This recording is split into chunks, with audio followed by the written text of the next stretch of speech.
So, hi, hello and welcome.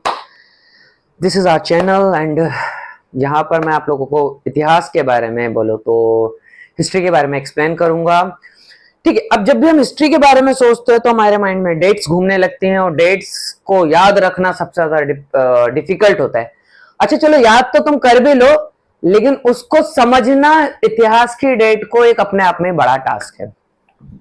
तो यहाँ पे जो हम पहली चीज करने जा रहे हैं, हम यहाँ पे कोशिश करेंगे कि जो वर्ल्ड वाइड डेट्स को याद कैसे रखना है, डेट्स को समझना कैसे। अगर आप समझोगे ही नहीं तो याद कैसे रख पाओगे, क्योंकि अक्सर ऐसा होता है कि हमें सबसे ज्यादा जो कंफ्यूजन रहता है वो हमें रहता है कि ये भाई हमारा ईसा पूर्व क्या है, ईसवी क्या है, या फिर इंग्लिश में हम कहें तो ये एडी क्या है, या फिर ये बीसी क्या है।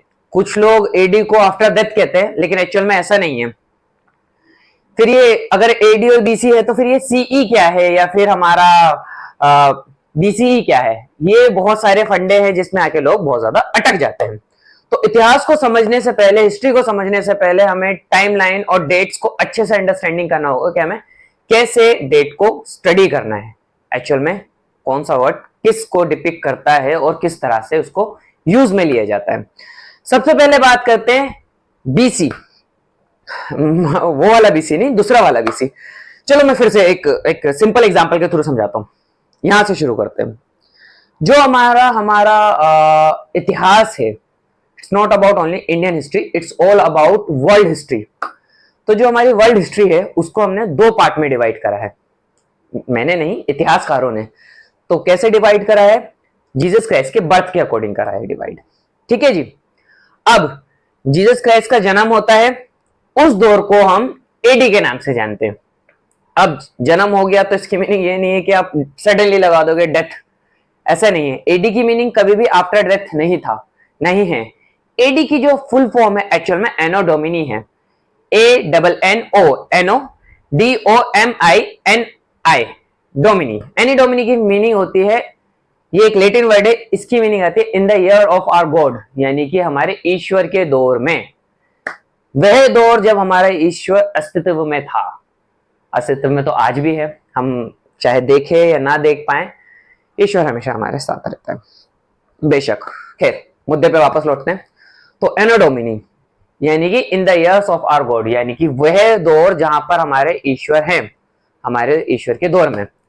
ठीक है, यानी कि जब जीसस क्राइस्ट का जन्म हुआ और जो जीसस क्राइस्ट के जब उनके बारे में धीरे धीरे उन्होंने अपनी टीचिंग स्प्रेड करी, वो पूरा दौर और उसके बाद का दौर एनो डोमिनी के नाम से जाना गया।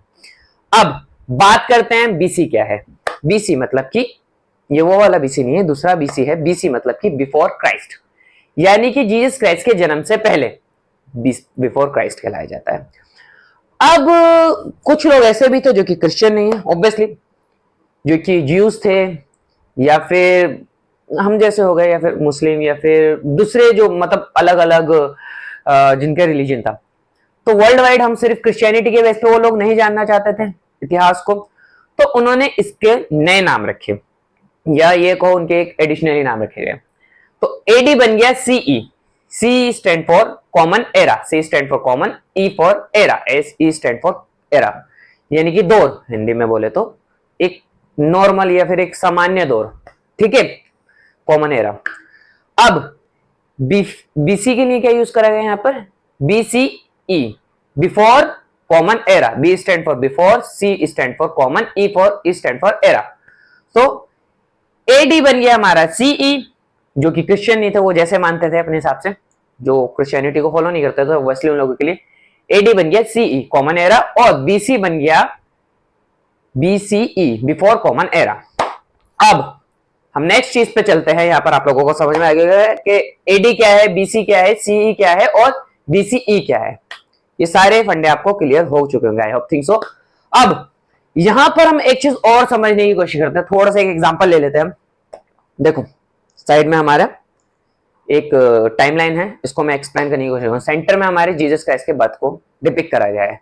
रेड जो हमने मार्क करा है, वहां पर हमने बर्थ ऑफ जीसस क्राइस्ट के नाम से हमने कर दिया है। अब अगर हम माइनस की तरफ जाएंगे, यानी कि हम नीचे की तरफ बढ़ेंगे, जीसस क्राइस्ट के जन्म से पहले की तरफ बढ़ते हैं, तो देखते हैं कौन कौन सी घटनाएं हमारे सामने आती है। ग्रेट अशोक। अब जो ग्रेट अशोक का जो एम्पायर था, यानी कि उनका जो कार्यकाल था इंडिया के अंदर, जो उनका एक टाइम पीरियड चला है, वैसे तो अशोक जो थे मौर्यन पीरियड से जाने जाते हैं। उनके जो दादा थे चंद्रगुप्त मौर्य थे, फिर पिता बिंदुसार, और उनके बाद आते हैं अशोक। अशोक बहुत ही इंपॉर्टेंट किंग रहे हैं इंडियन हिस्ट्री के लिए, स्पेसिफिकली बौद्धिज्म के लिए। अगर हम जब भी कभी बौद्धिज्म की बात करते हैं इंडिया के अंदर, तो हम अशोक को जरूर याद करते हैं, क्योंकि उन्होंने बहुत सारे स्तूप बनवाए थे। सांची के स्तूप आप लोगों को सुना होगा obviously. So Ashok is very important. तो अशोक का जो टाइम पीरियड रहा था वो 232 बीसी से लेकर 268 बीसी तक का था। ठीक है जी, ये इनकी एक टाइमलाइन रही थी। इसके अलावा उनके से पहले क्या घटना घटी थी, अब हम पीछे चलेंगे, ये ध्यान रखिएगा, जीसस क्राइस्ट के जन्म से अब हम पीछे चलते जा रहे हैं। तो उनसे पहले क्या घटना घटी थी? उनसे पहले घटना घटी थी कि सिकंदर महान, यानी कि अलेक्जेंडर द ग्रेट, वो उन्होंने इंडिया पे आक्रमण करा था। आक्रमण कब करा था उन्होंने इंडिया पे? 326 बीसीई में उन्होंने इंडिया पे आक्रमण की कोशिश करी थी। ठीक है जी, 326 बीसीई में, यानी कि बिफोर कॉमन एरा, या फिर कह दो बीसी में, बिफोर क्राइस्ट। ठीक है जी, 326। ठीक है, 326 में उस समय हमारे इंडिया के जो किंग थे वो थे चंद्रगुप्त मौर्य। उनसे पहले थे धनानंद। नंद डायनेस्टी को खत्म करके through the Chanakya, great Chanakya, great economist कहा जाता है, अर्थशास्त्र के जो क्रिएटर थे हमारे, उनकी हेल्प से उन्होंने धनानंद को हटाया। और फिर इंडिया में आपको पता है उसी दौरान पोरस और सिकंदर का युद्ध भी हुआ था। खैर सिकंदर वहां से वापस चले गए थे और वापसी के दौरान उनकी डेथ हो गई थी। खैर पीछे बढ़ते हैं तो हमें पता चलता है कि उनसे पहले कौन सी घटना घटी है।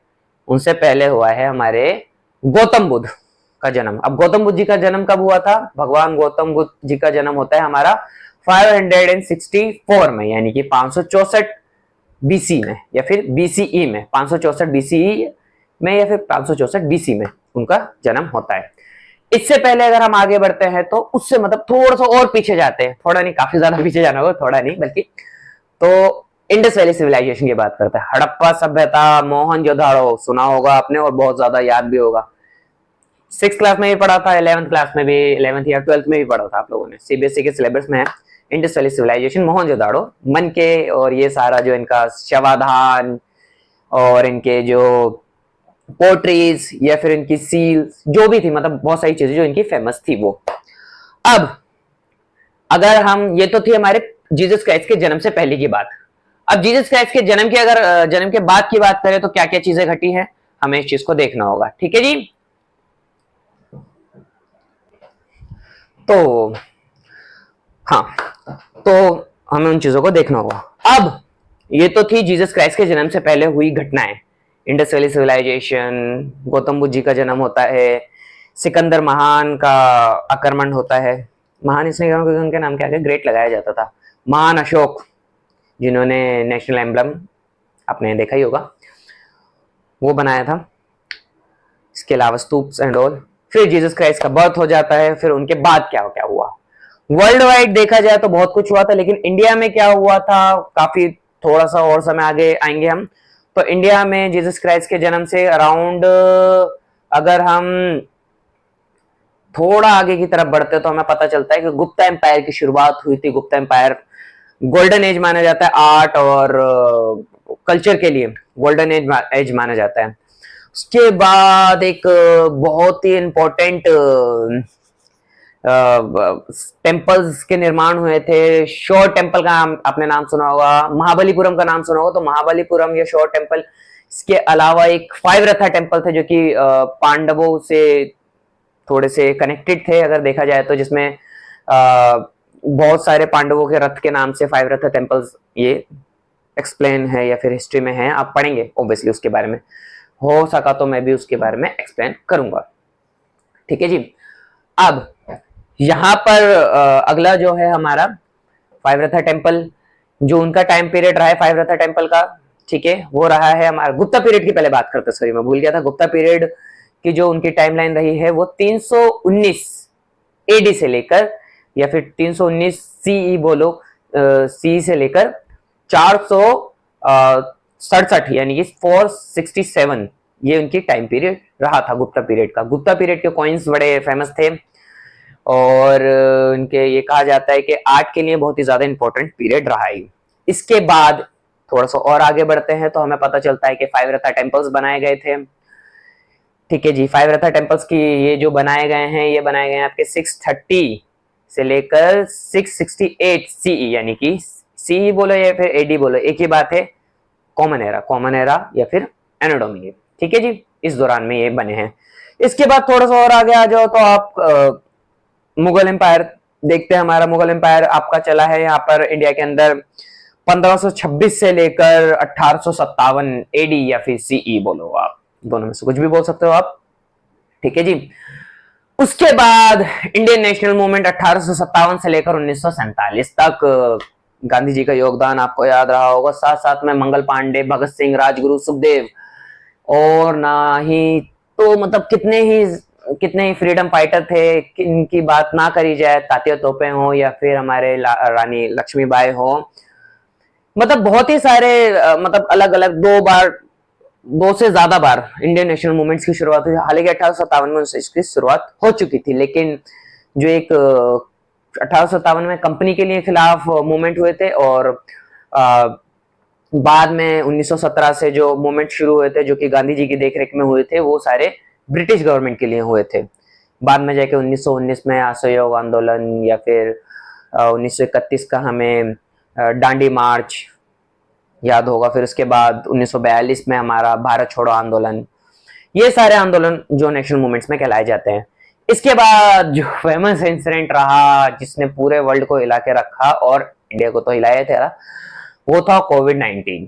कहने को ये कोविड-19 था, लेकिन इंडिया में इसका जो दहशत कहो या फिर इसका जो डर था वो 2020 में ही नजर आया।